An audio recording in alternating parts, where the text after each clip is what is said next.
Hey, salut la gang, c'est JP pour l'école du jeu et bienvenue dans ce 17e épisode de la série Il ne doit en rester qu'un. Premièrement, je dois m'excuser pour l'absence d'épisode de la semaine dernière. Certains conspirationnistes diront que c'est parce que je voulais éviter de choisir parmi les jeux du compartiment d'aujourd'hui. Eh bien, allons voir justement ces fameux concurrents. L'école du jeu, en partenariat avec la boutique L'Imaginaire. Au-delà de vos attentes.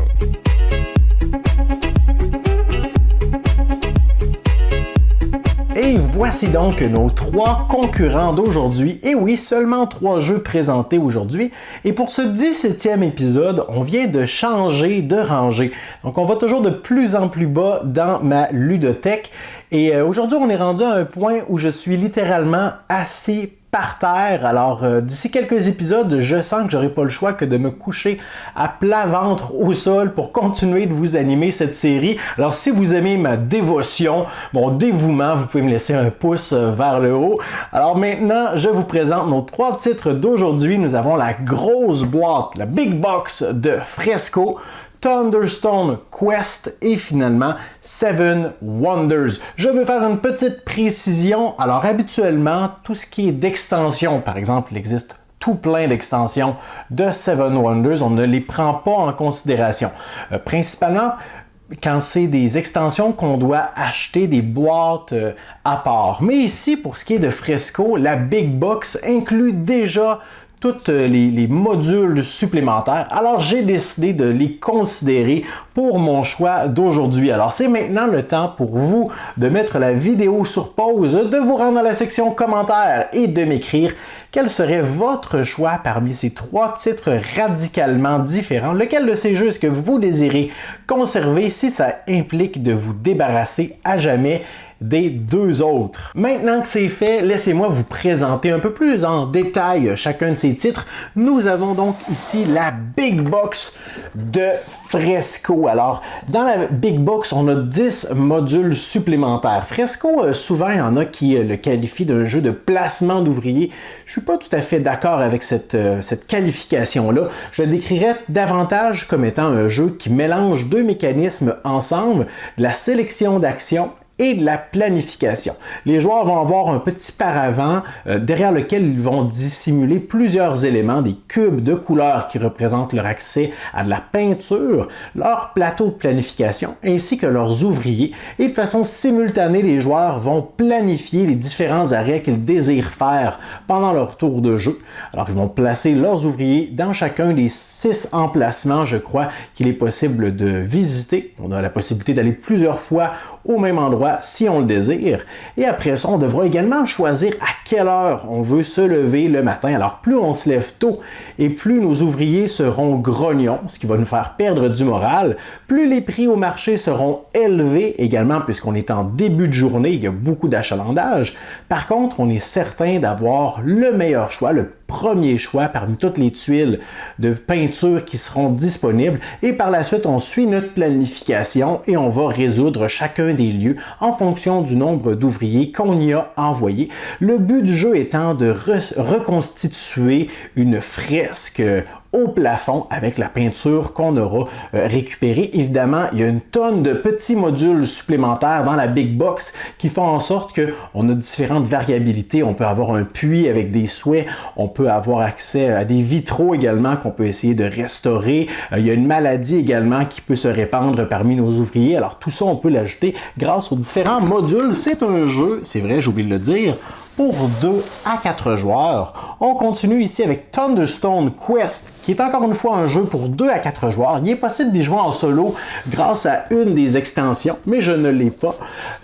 Et donc, Thunderstone Quest est un jeu de deck building mélangé avec du placement d'ouvriers. Alors, vous allez devoir, en cours de partie, vous confectionner un paquet de cartes composé d'aventuriers, d'artefacts, d'objets, d'armes, de parchemins, d'outils ou quoi que ce soit qui vont vous aider éventuellement dans votre exploration des donjons, de la forêt. Bref, il y a deux aspects à ce jeu de placement d'ouvriers. D'une part, il est possible d'aller au marché, dans la ville, pour faire des emplettes, pour aller entraîner, améliorer nos propres personnages, leur donner des spécialités, des habiletés uniques, les rendre plus performants au combat, avec des habiletés magiques, pour faire des combos entre les cartes. Il est possible d'aller acheter des objets supplémentaires, des artefacts puissants, aller au temple, aller récupérer des rations, des lanternes qui vont nous permettre d'explorer de plus en plus en profondeur le donjon qui est l'autre partie du plateau où est-ce qu'on peut enfin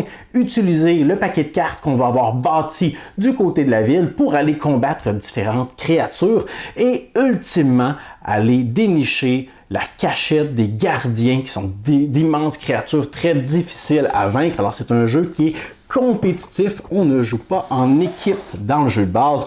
Et finalement ici nous avons un jeu pour 2 à 7 joueurs que la plupart du monde connaissent bien. Il s'agit de Seven Wonders, jeu de draft par excellence. Alors on a un certain nombre de cartes en main au début de chacune des 3 aires qui composent le jeu.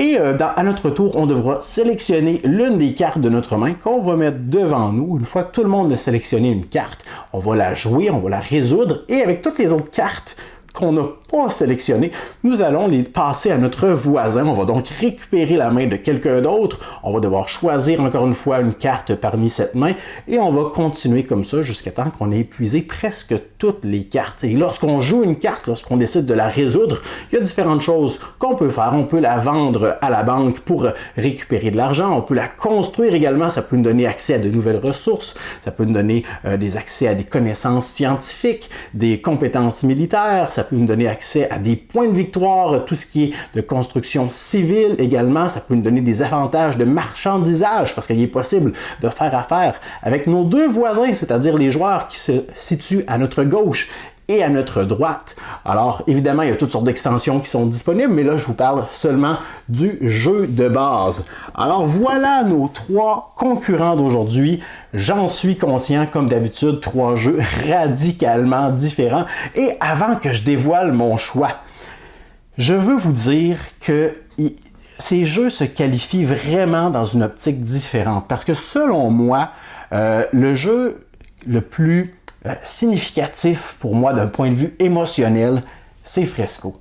Le jeu le plus accessible pour moi, qui a le plus de chances de sortir autour d'une table, c'est Seven Wonders. Et selon moi, le meilleur jeu, celui qui est le plus profond, complexe, celui qui amène le plus de satisfaction, c'est Thunderstone Quest. Alors, 3 jeux auxquels j'aurais la difficulté à me départir, mais s'il ne devait en rester qu'un parmi ceux-ci, je choisirais, non pas sans avoir le cœur brisé, Seven Wonders. Évidemment, Seven Wonders, le jeu de draft par excellence. C'est impossible pour moi de me débarrasser de ce jeu-là, même si je n'apprécie pas tant le jeu. En fait, je l'aime beaucoup.